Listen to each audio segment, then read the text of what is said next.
আসসালামু আলাইকুম, শুভ সকাল। সরকারি মিডিয়াভুক্ত দৈনিক মুন্সিগঞ্জের খবর পত্রিকায় প্রকাশিত গুরুত্বপূর্ণ খবরগুলো এক নজরে। আজ মঙ্গলবার 30 জুলাই 2024 খ্রিস্টাব্দ, 15 শ্রাবণ 1431 বঙ্গাব্দ, 23 মহরম 1446 হিজরি। এবার শুনুন পত্রিকার আলোচিত খবরগুলো।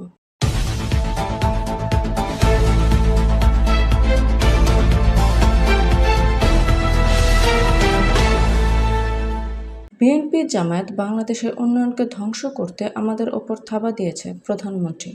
যারা রাষ্ট্রের স্থাপনা ধ্বংস করেছে তারা দেশের শত্রু। আমর বীরাঙ্গনার স্বপ্নের মৃত্যু যেন না হয়, অ্যাডভোকেট সোহানা তাহমিনা। মুন্সিগঞ্জে কাটছে না পদ্মা নদীর ভাঙন, আতঙ্ক অব্যাহত। ভাঙনে ভিটেমাটি হারাচ্ছে মানুষ। লোহজং বেইলি সেতুতে ঝুঁকি নিয়ে যান চলাচল। সিরাজদিখানে ব্যবসা সংক্রান্ত বিরোধে 3 জনকে কুপিয়ে জখম। গজারিয়ায় প্রক্সি দিয়ে লিখিত পরীক্ষা, মৌখিকে গিয়ে ধরা। মিরকাদিমে ইছামতি নদীতে খেয়া ট্রলারে যাত্রী পারাপার। অভিযানের পরেও থেমেনি ডহরি খালের বাল্ক হেড চলাচল। মিরকাদিম লঞ্চঘাটে যাতায়াতের সড়কটির বেহাল দশা। গজারিয়ায় নৌপথে চাঁদাবাজের অভিযোগে গ্রেফতার 2। 1 যুগ ধরে মানব সেবায় অবদান রাখছেন রাসেল। মুন্সিগঞ্জে ডাল উৎপাদন করে লাভবান হতে পারছেন না মিল মালিকরা। 2023-24 অর্থ বছরে রাজস্ব আয়ের প্রবৃদ্ধি 15.40%।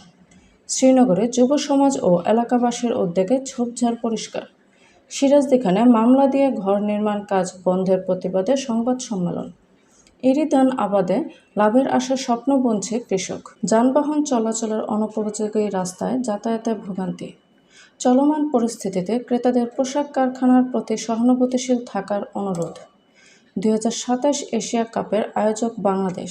এমনই নিত্য নতুন সকল খবর সবার আগে পেতে অভিযাত্রা চ্যানেলটি সাবস্ক্রাইব করে পাশে থাকা বেল আইকনটি ক্লিক করে আমাদের সাথেই থাকুন। ধন্যবাদ।